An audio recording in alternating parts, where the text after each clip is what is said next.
નમસ્કાર, આપ જોઈ રહ્યા છો વડોદરા લાઈવ 24/7. હવે જોઈએ અગત્યના સમાચાર.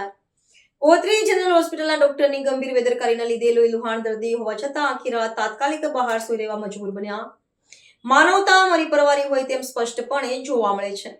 ગોત્રી જનરલ હોસ્પિટલમાં એક્સિડન્ટનો પેશન્ટ સિદ્રોડ ગઈકાલ રાત્રે સારવાર માટે તાત્કાલિક વિભાગમાં આવ્યું હતું. પોલીસ કેસ પણ હતો, પરંતુ ડોક્ટરની ગંભીર બેદરકારીને લીધે આ દર્દી તાત્કાલિકની બહાર નીચે જમીન પર આખી રાત સૂઈ રહેવા મજબૂર બન્યા હતા.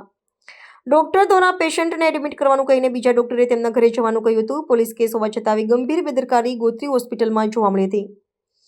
વધુમાં સામાજિક કાર્યકર કમલેશ પરમાર દ્વારા જણાવ્યું હતું કે હોસ્પિટલમાં લાખોના ખર્ચે સિક્યુરિટી એજન્સીને કોન્ટ્રાક્ટ આપવામાં આવેલ છે. સાથે જ નર્સિંગ સ્ટાફ, ડોક્ટર સ્ટાફ તેમજ સર્વન્ટ સ્ટાફ હોવા છતાં દર્દી અને પરિવારજનો બહાર ખુલ્લામાં નીચે સૂવા માટે મજબૂર બન્યા હતા. ડોક્ટરને પૂછતા ડોક્ટરે મિસઅન્ડરસ્ટેન્ડિંગ થવા હોવાનું કહ્યું હતું.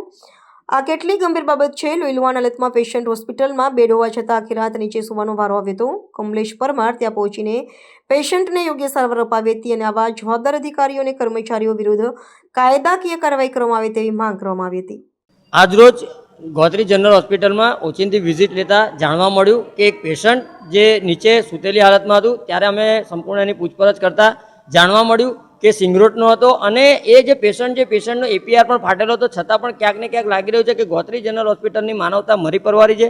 આ જગ્યા ઉપર તમે જોશો કે જે જગ્યા ઉપર રસ્તામાં સૂતા હતા એ જ જગ્યા ઉપરથી અહીંયા નર્સિંગ સ્ટાફ છે, સાથે સાથે સર્વન્ટનો સ્ટાફ છે, સાથે ડૉક્ટરોની ટીમ પણ અહીંથી અવર જવર કરતી હોય છે, છતાં પણ કોઈકની નજર નથી જતી. આ વડોદરા શહેર માટે ગંભીર વિષય છે. ત્યારે હું ખાસ કરીને આપના ન્યૂઝના માધ્યમથી અપીલ કરું છું કે વડોદરા શહેરની અંદર આરોગ્ય શાખાના જે પણ ઉચ્ચ કક્ષાના અધિકારીઓ છે, અવારનવાર અનેક હોસ્પિટલો વિવાદમાં આવતી હોય છે, ત્યારે આવી હોસ્પિટલોને તાત્કાલિક ધોરણે સૂચના આપવી જોઈએ. સાથે સાથે આમની જેની પણ બેદરકારી હોય, બેદરકારી સામે જે પણ જે આ બેદરકાર હોય તેઓની સામે એક્શન લેવી જોઈએ. કારણ કે એસએસજી હોસ્પિટલ હોય કે ગોત્રી જનરલ હોસ્પિટલ હોય, જમનાબાઈ હોસ્પિટલ હોય, આ તમામ હોસ્પિટલોની અંદર હાલમાં તમે જોશો કે ગરીબ અને મધ્યમ વર્ગના લોકો જ આવતા હોય છે, પરંતુ ક્યાંક ને ક્યાંક લાગી રહ્યું છે કે ગરીબ અને મધ્યમ વર્ગના લોકોને જે સારવાર મળવી જોઈએ, જે સુવિધાઓ મળવી જોઈએ, સુવિધાઓ સારવાર મળતી નથી. આજે જ્યારે જે કહેવાય છે કે જે પેશન્ટ હતું એ પેશન્ટ નીચે સૂતેલી હાલતમાં હતું, ત્યારે અમારી નજર જતાં અમે તાત્કાલિક આરએમઓ સાહેબ સાથે સાથે જે પણ જવાબદાર વ્યક્તિઓ છે તેઓને તાત્કાલિક જાણ કરતા આજે પેશન્ટને એડમિટ કરવામાં આવ્યું છે. પરંતુ ખાસ કરીને જ્યારે આ રીતની જે ગંભીર બેદરકારીઓ દાખવતા હોય તેવા ડૉક્ટરોની સામે સાથે સાથે જે લોકો જે આ બેદરકારી દાખવતા હોય તેમનો તાત્કાલિક ધોરણે તેઓને સસ્પેન્ડ કરવા જોઈએ તેવી અમારી ખાસ માંગણી છે. પોલીસ કેસનો મામલો હતો, ડોક્ટર દ્વારા કહેવામાં આવ્યું છે કે ઘરે જતા રહો. કેટલી ગંભીર બેદરકારી છે, શું મોટું?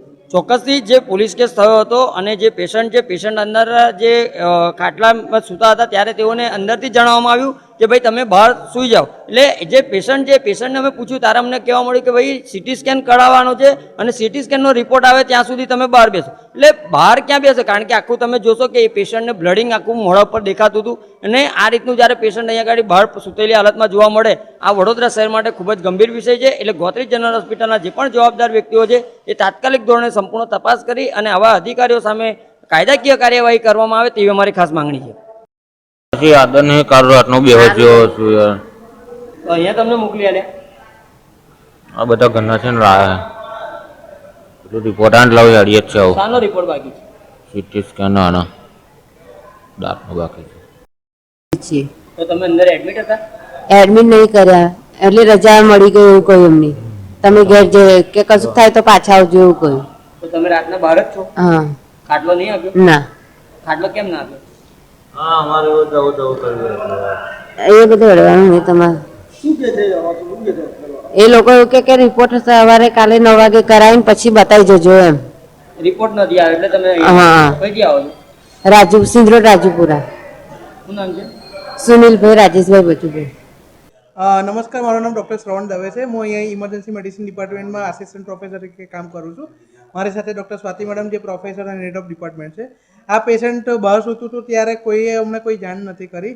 ફરી અમે જાણકારી મેળવતા અમે તપાસમાં આવ્યું કે આ પેશન્ટ ગઈકાલે રાત્રે 8:30 વાગે આવ્યું હતું અને 8:30 વાગે આવ્યા પછી સર્જરી ડિપાર્ટમેન્ટના ડૉક્ટર્સે એમને ટાંકા લીધા છે, ENTના ડૉક્ટર્સે જોયું છે અને સાથે સાથે આંખના ઓપ્થેલ્મોલોજી ડિપાર્ટમેન્ટના ડૉક્ટરે જોઈ એમની સારવાર કરી છે. ત્યારબાદ એમને દાખલ થવાનું કહેવામાં આવતા દાખલ થવાનું કેસ પેપરમાં લખેલું છે અને દાખલ થવાનું કેસ પેપર પણ નીકળેલો છે, જે હું મીડિયા સમક્ષ બતાવવા માગું છું. પરંતુ કદાચ કોઈ બીજા ડિપાર્ટમેન્ટના કે કોઈ ઇન્ટર્ન ડૉક્ટર કે કોઈ જુનિયર ડૉક્ટર અને દર્દીના સગા વચ્ચે એક મિસકોમ્યુનિકેશન થવાના અભાવે કદાચ સગા બરાબર ના સમજી શક્યા એના લીધે એ દાખલ નથી થઈ શક્યા. બાકી અમે ઉપર આઈસીયુમાં એમના માટે બેડ ખાલી રાખ્યો હતો. ત્યાંના ડૉક્ટરને પણ જાણ કરી હતી કે આવું એક પેશન્ટ આવી રહ્યું છે, ના પેશન્ટને દાખલ થવા માટે અમે કહેલું છે, પરંતુ કંઈક મિસકમ્યુનિકેશનના અભાવે આવું થઈ રહ્યું છે. એમાં ડૉક્ટર તરફથી અમે એમને એડમિટ કરેલા છે ને એનું બધું પ્રૂફ ગઈકાલના કેસ પેપરનું ટાઈમ સાથેનું ઇન્ડોર કેસ પેપર નીકળેલું છે. અને બીજી વસ્તુ કરી કે હમણાં જેવી તરત આ વસ્તુની જાણ થતાં અમે પેશન્ટને બોલાવીને તરત જ અમે આઈસીયુમાં એમને શિફ્ટ કર્યા છે અને પેશન્ટની આગળની સારવાર અને ટ્રીટમેન્ટ ફરીથી ચાલુ કરી દીધી છે. એટલે પેશન્ટ હમણાં સભાન અવસ્થામાં છે ને પેશન્ટને હમણાં કોઈ બીજી તકલીફ પડી નથી. આભાર. પેશન્ટ પોલીસ કેસ હતો, કેટલી ગંભીર બાબત છે? જો કાલ થઈને કોઈ બનાવ બની જાય બહાર નીકળીને શું કહેશો? પોલીસ કેસ કરેલો હતો અને દરેક પોલીસ કેસનો અમે અહીં પોલિસી બનાવેલી છે કે દરેક EPR પેશન્ટને અમે એડમિટ કરતા જ હોય છે. દરેક આવા સર્જિકલ પેશન્ટ ડિપાર્ટમેન્ટ ઓફ સર્જરીમાં અથવા ડિપાર્ટમેન્ટ ઓફ ઓર્થોપેડિકમાં અમે એડમિટ કરતા જ હોઈએ છીએ અને એનો કેસ પેપર પણ નીકળેલો છે અને એને એડમિટ થવાનું કહેવામાં આવ્યું જ છે. પરંતુ દર્દીના સગા બરાબર ના સમજી શક્યા, એમણે કોઈ સિનિયર ડૉક્ટરને એપ્રોચ નથી કર્યો. અહીં ઇમરજન્સી મેડિસિનના સિનિયર રેસિડેન્ટ ડૉક્ટર, સર્જરી વિભાગના સિનિયર રેસિડેન્ટ ડૉક્ટર અને CMO બધા રાત્રે 24 કલાક અહીં હાજર હોય છે, પણ કોઈ સિનિયર ડૉક્ટરને મળ્યા વગર એ લોકો બહાર ડાયરેક્ટ જતા રહ્યા. એ આ પણ એક મીડિયાના માધ્યમથી કહેવા માંગીશ કે જ્યારે તમને કોઈ આવું કહે તો તરત તમે સિનિયર ડૉક્ટરનો સંપર્ક કરો. ગોત્રીમાં ઇમરજન્સી ડિપાર્ટમેન્ટમાં સિનિયર રેસિડેન્ટ પણ હાજર હોય છે, તમે એમનો સંપર્ક કરો. તો CMO ડૉક્ટરને મળીને કન્ફર્મ કરો કે સાહેબ અમારે આગળ શું કરવાનું છે. સર, માનો છો કે ઇન્ટર ડૉક્ટરની ભૂલના લીધે આ બેદરકારી થઈ ગઈ? હજુ અમને જાણવા નથી મળ્યું કે કોણે આવું કહ્યું છે.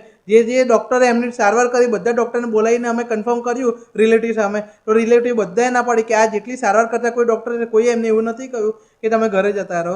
ને એમને દાખલ કરેલા છે, દાખલ થવાનો કેસ પેપર પણ આમાં છે. એટલે એમને ઘરે જવાનું કહ્યું હોય એવું માનવામાં આવતું નથી. એટલે અશક્ય વસ્તુ જ કંઈક થઈ રહી છે એવું છે.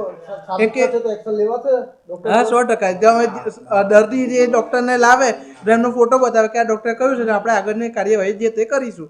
હમણાં સુધી એવું સાબિત થયું નથી. અમે અહીંના 500 ડૉક્ટરને બોલાવ્યા અને રિલેટિવ અને પેશન્ટ જોડે બતાવ્યા કે આમાંથી કોઈ ડૉક્ટરે કહ્યું છે, તો એમાંથી કોઈ પણ ડૉક્ટર હતું નહીં જે ગઈકાલે સારવાર માટે હાજર હતા. એમાંથી કોઈ નથી. આપણા ત્યાં સિક્યુરિટી સ્ટાફ છે, નર્સિંગ સ્ટાફ છે, ડોક્ટરનો સ્ટાફ છે, આ તમામ સ્ટાફ હોવા છતાં પણ કોઈને દેખાયું જ ના પેશન્ટ.